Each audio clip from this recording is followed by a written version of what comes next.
Tubadde tujja wano Palaso nga twogera ku muganda waffe nakulwaliro mazaalibwa ge Dr. Jose Chameleon. Yes. Happy birthday legend. Moyaz. Muganda waffe yafuna obuzibu ne abadde promoter for some time amanyikidwa nga Balamu. Lwali okuba nti emmotoka ye yasikibwa wali ku Masengere ewali TVM. Mbeera eyo wagiwulira Palaso? Mbeera nagiwulira. Yakuyisa etya embeera eyo? Yampisa bubi. Uganda yandaga nti bannanga abantu abamu era tebannayiga kusiima byabwe. Yandaga nti abantu abamu tebannayiga mukwano gwabwe Sseruganda. Abannabitone mu abayimbi mukiddukidde mu message y'okuba nti mukola ennyimba. Tesinalaba luyimba lwo. Well, nina wakatambula mungi. Ate ne bayimbi bannanga abamu tebalina bintu bya kuyimbako. Kati sijja kwefula mulungi omwe ekyo naye nga kankirekere abalala obubaka obuba butuuse wabula nabo bafune kye basobola okuyimbako segera kuba olumu munnaye otula mu studio mu nononya kyoyimbako nekikubula. 2020 Mr. Gadget iMac aikola producer Rupi Star kuva ku Star TV program ekigunda akanyulo kankola video bwe tulina muganda wange wali MC Blatati ambaye atakoga wetu twatambula kogata ne wali kuchenda kama mzee munana 88 bao na kulwa Monday ne Sunday bamba lenyimbe sizo kubeza kabi mwiki.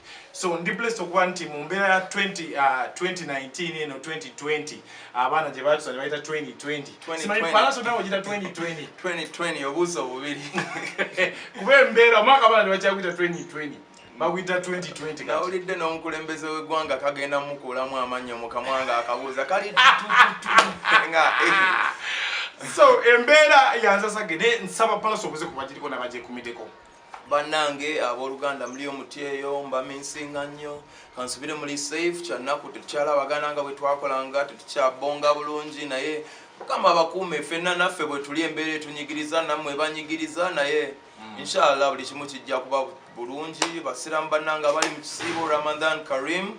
Yeah man, blessed. So Palaso COVID-19 ono akusanga wa ogamba lockdown COVID-19 ono kuba nti okubutegeera COVID-19 otegeera ddi COVID-19 actually ekigambo ekyo nsooka kiwulira ku Atin Pro nawulidde corona nga sibiriiko then tandiko kitegeera obulungi nali South Africa nga ndi mu kujjanjabibweyo then nendaba abantu nga batandise okwambala masks nga bikula nga buli ddakiika abafu bajja obuvidiyo bujja then that's when awareness came to social media. So embeera ya lockdown eno yakusanga wa? Embeera ya lockdown yansanga Kampala. Yansanga nkomyewo ne batandika okugala ebintu kola lockdown nga wendi wano so njaga tutunulire embeera eno yekuyisiza etya yasooka nekuyisa etya munaku ezasooka ezo basigadde amabala n'ebintu ebisigadde ne shows ez'enjawulo ezaali zikubuukingiddwa? Yes, ekyanyamba shows ezaali zimbuukingiddwa akasente ka deposit baali bakampaako nakakolera ddembalirira so of course kiri challenging naddala ku baganda baffe abategesi b'ebivvulu bambi kuba baba bataddemu naffe tuba tutaddemu tuteekamu mu business zaffe ebintu bingi tuteekamu ssente music w'abaana afiiridde mu quarantine muno empisi za bubi siraba bakyali bange abaagalwa bange naye ate mu ngeri endala era njigiddemu nti abantu ba mugaso okusinga ebisolo oba n'ebintu ebirala byonna abantu bannaffe ebisolo byagala ebisolo binnaabyo n'abantu twagalane nga tulina omukisa ogwo. Njaga tutunulire Palaso ekintu ky'okugalawo amabala n'ebintu ebisigadde ag'omuyimbi nga Palaso ennyingiza yaffe eri etya kati kuba tutunulira gw'omu ku bantu be balowooza Palaso omugunjufu mu bintu bya social media n'okufuna ssente online ennyingiza yaffe eri etya kati?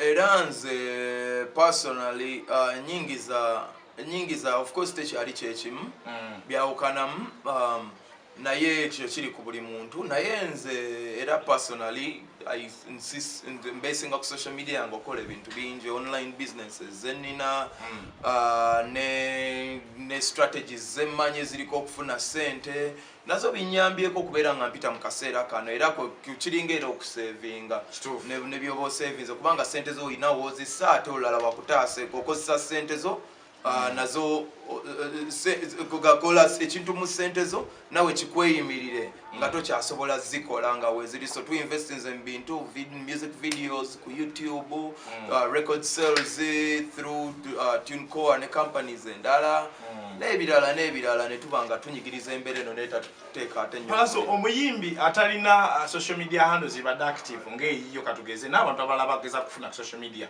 ayisa atya mu mbeera eno? Simanyi kubanga eno embeera temanyi mugagga temanyi mwavu fenna era etunyigiriza yadde nange nsobola okuba nga nfunayo akasente wano ne wali oba n'abazira kisa abamu bakyali bange ne bampeerezaayo fenna ne tutambula bwetyo naye simanyi bwayinza giyitamu sirina n'amagezi gensi kuba nange simanyi bwe nandikoze singa sigirina ndowooza singa ndiwa ku bantu ababukinga shows wali ofunye ku deposit namuganda wange Swaba Kazumba yaŋŋambye yabaddiza ssente gwolina gwe waddizaayo ssente?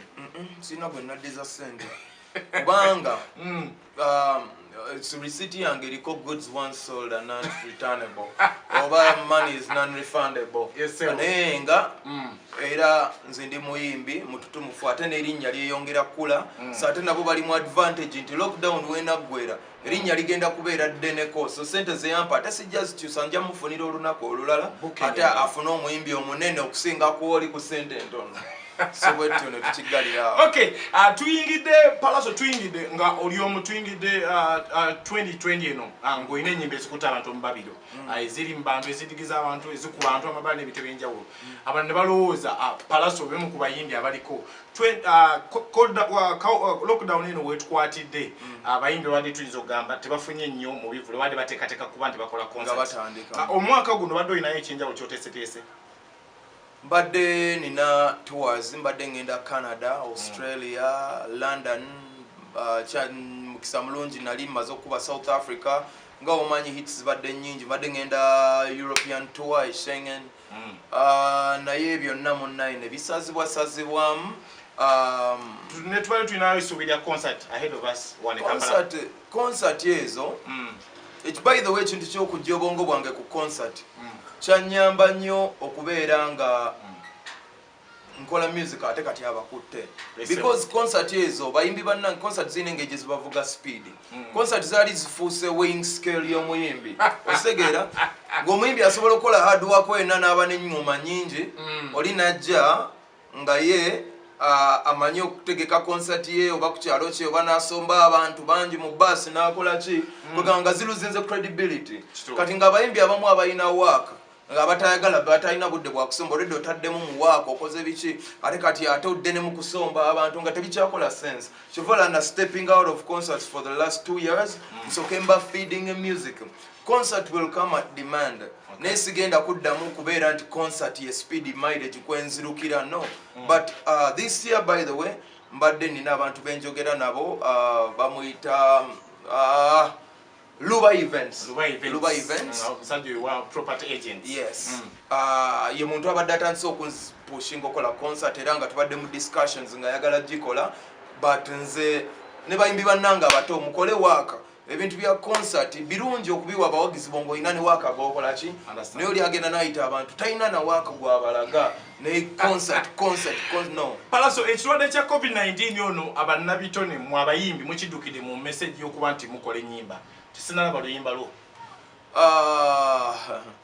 well nina waka atambula mungi ate ne bayimbi bannanga abamu tebalina bintu byakuyimbako kati sijja kwefula mulungi omwe ekyo naye nga kankirekere abalala obubaka oba butuuse wabula nabo bafune kye basobola okuyimbako segera kuba olumu munnaye otula mu studio mu nononya kyoyimbako nekikubula naye kati banaagamba omusajja akubye ekiro munzikiza akubye akomererwa akubye kirira akubye hana remix akubye wine and wine akubye destroy wuno wali wuno wano bannanga ate ne corona naye amuyimbye tayagala banne bafune kye bayimbako nno ekyo nenkirekera bannange abatalina bongo buddukanga bwange wabula ate olutalo nendwita bamu ku social media nembeera nga mpushinga nga I'm informing kubanga we all creating awareness. Okay. Yes. So njaga tutunulire ahead of us corona ono impact gyalese ku industry gogitunulira mu kudda kwaffe mu industry nga tukomyewo tunomo kisula abayimbi kigenda kuwanika abayimbi kigenda kusa concert impact ya corona ku music industry omanyi buli lwabeerawo economic shake economy ne shaking amuko wabawo ebintu bingi ebibaawo wabawo ababadde abagagga ennyo ne bavuwala naddala abali mu stock market wabawo ababadde abaavu ennyo ne bagaggawala naddala aba investinze mu bintu ebituufu ojjukira mu lugendo lwaffe wano nga tujja wano twogedde ne ku kintu ekyo naye nga ye omuntu singa yali mugezi ahead of time yali ainvestinga mu masks singa kati akuba ki sente kubanga masks zeziddako waliwo aba abainvestinga mu sanitizer so bingi ebikyuka so mubayimbi waliwo oli nga abadde pase waali nga wakabi ne wakawe n'afiira wano oba kati sijja kuwa example ya linnya naye oli nga abadde alina ekintu kyakoze ng'akoze milestone y'amaanyi nga music abadde atambula agezezaako okweyiruka covid kati bwaggwa ffenna tuddayo ku start line tuddayo ku start line kati start point eyo kisinzira ku nsimbulayo osimbudde otya ekyokubiri tetumanyi bantu music obongo bukyuse abantu bali depressed abantu bali munaku tetumanyi oba abantu bagenda kwagala bya nnaku oba bibagumya oba bagenda kwagala bya ssanyu ekirala basponsors baffe bangi bakoseddwa abasponsors baffe abasinga bamyenge aba phone companies, telecommunication companies, production is slow wins. Olwensonga bw'otunula ku TV tekulina video mpya ziri awo. Ba rotation nezidda. But again also on the positive side abayimbi bali mu studio bakola music. So it's very hard to predict. Naye abantu balowooza Palaso omuntu ate oluyimba ssaawa zino mu kaseera ke tulimu alina kuta luyimba lwa corona talina kuta nti ntadde akomererwe nti oluyimba olulala lugenda kufiira muziri. What's your perception ku mbeera eyo? Nze personally I'll speak on a personal basis. Nze nina ennyimba ez'akabi nnyingi mu studio right now naye ntya n'okuzita lwaki kubanga akomererwe is at the peak. Otegeera toyinza oteekayo oluyimba ne lutaakomererwe ate ne lutatuuka ku piiki ye olw'ensonga akomererwe yafuna ne ka chance nga tebannakola lockdown n'atandika otambula. So essaawa eno omuyimbi yenna atali nga nze nti nze nina oluyimba nga toyina luyimba there is so many things to sing about. Essaawa eno sikiwa nti omuyimbi. So you mean we need positive songs or inspirational songs mu kaseera kano? I will say inspirational kubanga awareness buli omu kati ali aware. There is no more awareness. Kati abantu baagala hope. This is a fight, don't give up, we shall survive. You know, like, give them hope. Nsanji mwana wange, bwendiddamu okulya nange ndikuwebbere, siyinza kkirira site waliyo jeke. Yimba ku bintu yina abantu barelating. Osobola okuyimba ku police n'obeebaza omulimu, osobola okuyimbira abasawo n'obeebaza. Nammwe bannamawulire mwana nze mpulira abantu bagaba credit naye tebagiwa bannamawulire. Omukulembeze yajjukire n'atandika okubawa credit. Yamaze n'abawa credit. Bannamawulire mukoze omulimu kubanga abasawo baffe bakoze omulimu gw'amaanyi naddala abanoonyereza. Naye bannamawulire I think muli ahead of the chart. Why? Kubanga cases zaffe eza corona zibadde ntono. Naye bannamawulire mu creating the awareness. Ku TV, ku radio, bannamawulire mwetaaga special package. Okay, njagala tutunulire awo wenyi tubadde tujja wano Palaso nga twogera ku muganda waffe lunaku lwa leero mazaalibwa ge Dr. Jose Chameleon. Yes. Happy birthday legend. Moyaz. Muganda waffe yafuna obuzibu ne abadde promoter for some time amanyikiddwa nga Balamu. Olwokuba nti emmotoka ye yasikibwa wali ku Masengere ewali TVM. Mbeera eyo wagiwulira Palaso? Mbeera nagiwulira. Yakuyisa etya embeera eyo? Yampisa bubi. Uganda yandaga nti bannanga abantu abamu era tebannayiga kusiima byabwe. Yandaga nti abantu abamu tebannayiga mukwano gwa bwasseruganda. Munnange ekyo ekintu akakatambi yakasaayo yenna oli wa mutima mubi. Mutima mubi toyina buntu. Oli omusajja Chameleon. Bambi legend waffe naffe gwe tuyina. Tugenda tutwalira emyaka nga 2 emirala okuzimbayo omuntu alinga ye. Si lwakuba nti muganda wange. Tegera kababa basajja banna abalala abamwenkanako abalala ba gobuno. It is very sad, man. Tekirina kubaawo ekyo ffe tulina akubaawo mbengalo. Ne bwaba omwana nga musezi bwajje wa maama era taba musezi. This is Mama Africa, this is Mama Uganda. Bambi Chameleon ate kati aba basajja baludde mu industry obongo bwawe badde so challenged bagenda bakola n'emyaka tulina bakwatanga ebyatika kubanga ebaleeta omuntu nti baleese omuntu avudde Nigeria bajja bagamba wano tumuleetera ani ayinza omusobola nti Peter Root Boy Square tumuleetere mukulu munne Chameleon. You know, we have something to brag about. Naye ate tukiriko tumujolonga kati ate olumalawo nga tukabira radio olamaziga galiwa Okisegeera abantu tubagale nga weebali ekintu kino nkipreachinza abamu ne bakisagira namu but abantu abamu bali too special. Omuntu ali special bamulabira ku bintu byakoze nga biri special. Like Chameleon is a special person, maybe not by character but by the special things he has done for this nation. Yes, big up Chameleon. Wamma tebakumenya amenyabo. You're a big legend and I condemn abantu bonna bagezaako kulabisa obukuswaza mu kitiibwa kyo ffe tukwagalira tujja kikuwa paka mu bulamu ne mu bulwadde ne mu kufa. We will be there. Okay, njagala tulye Palaso government ina kaweefube okuba nti etambuza ekintu ky'okugaba akawunga. Akawunga wakalabyeko? Yes. Wakafunye? Waliwo abakeetaaga okunsinga muganda wange bwe naaba nkeetaaze nja kasaba naye kati nkyasobola okugendagendako era ne bwe bandika mpadde nandika wadde neiba wange bambi nina abantu bange abali awo abakeetaaga okunsingako kati mu mbeera eno abayimbi abamu bapromota abayimbi abamu bakozesa omukisa gw'okuba nti batutumula babira mu mawulire nga bagaba Palaso tovuddeyo kuba nti ogaba abayimbi abasamu bali mu kisiibo abantu abalala bali bavuddeyo ne bagaba bagenze ku OPM bagati ogaba ddi. Njagala okusooka okwebaza abantu ab'omutima omulungi mwenna abagabye. Njagala okusooka okwebaza Palaso olw'omutima omulungi olw'okuba nti agabye. Njagala okwebaza abo abayigidde ku balala nabo ne batandika okola ki? Okugaba kiva mu mutima wabula kiri gy'oli okulaga g'ogabidde ng'obutamulaga. Nze obukyanga covid ono 19 atandika ndowooza ngabye miliyoni eziwera ne 10.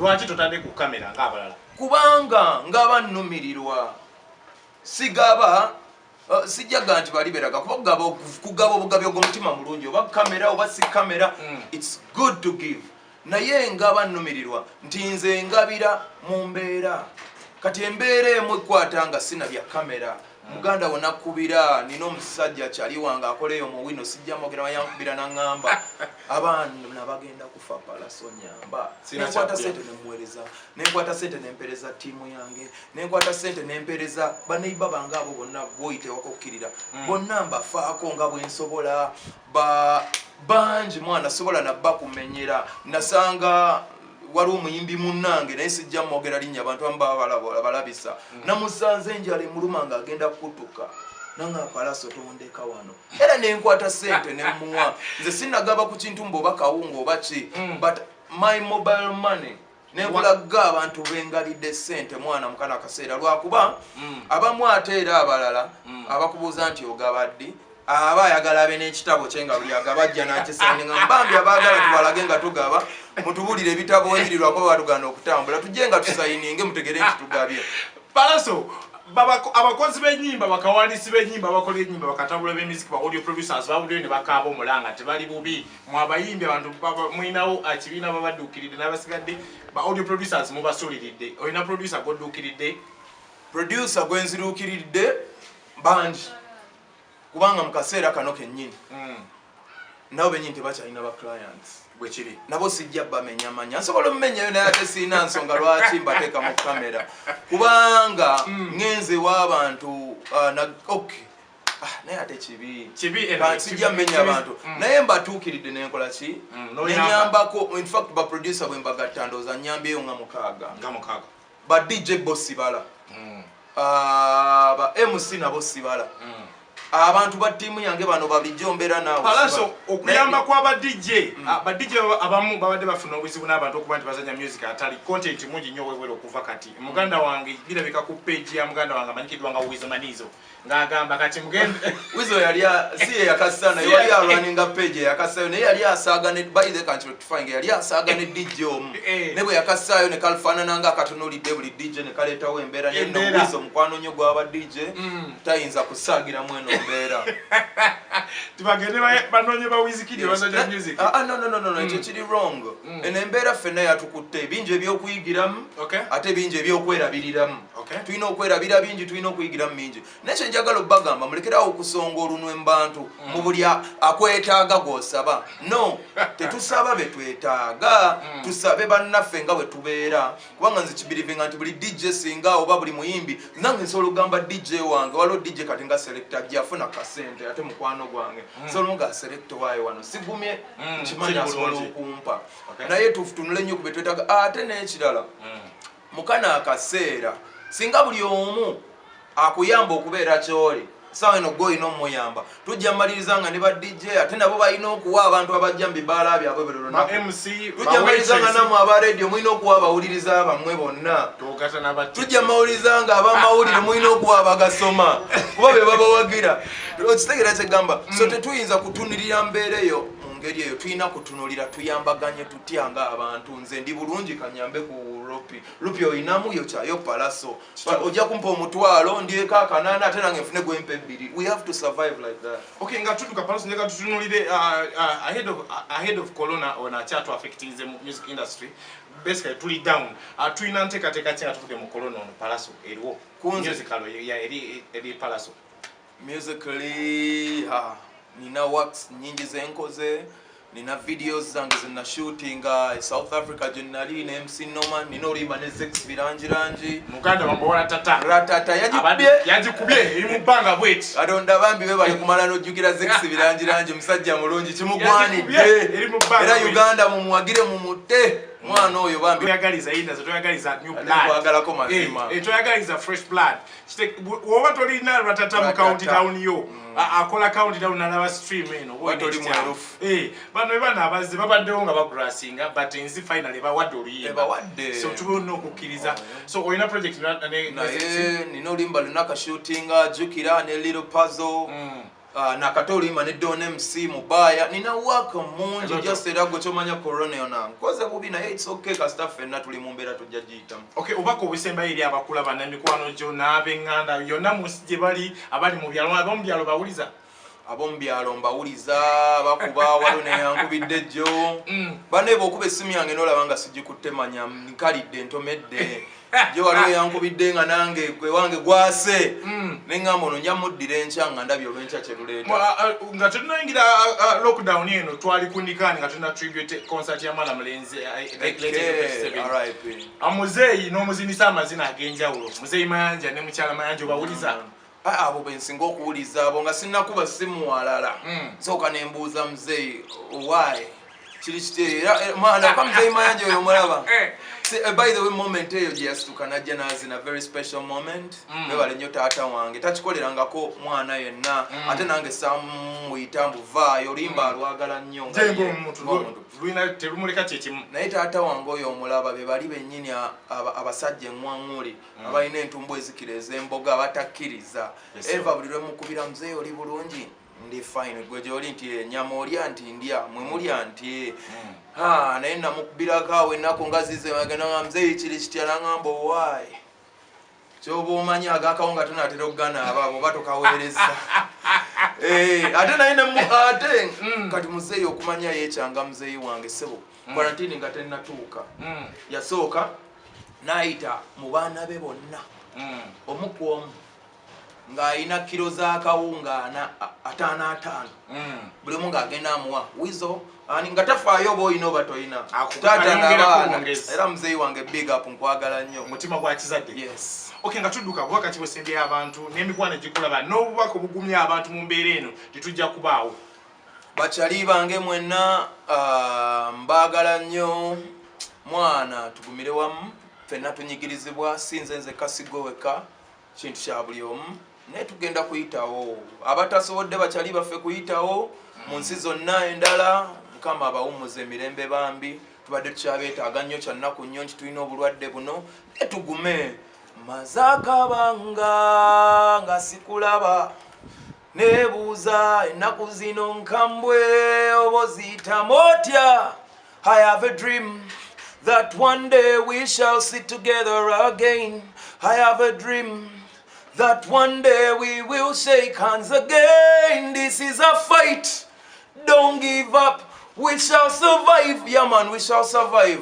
God janos abasiramu mu kisiibo namwe muteteremu essaala Ramadan Karim tuli wamu nammwe tugume tujja kikumalako. Of course we abadde king of the east Palaso Saka Free Boss wano ku channel yaffe eno kugata ne Star TV bwetu tutambula mpulapula njagala okwebaza n'okusaba nti okutwegattako ogenda bugenzi ku mutimbagano n'ekyero yaffe eno enkola ya video subscribe nga tukikube tukyongereyo ne nkwagala okunyeyanza babakadde kuwanye tebakkiriza gonga distance oba tukerekano. So mbera wetu tweyongere mpula. See you next time. Webale nnyo kubanga bali mulayi mulungi.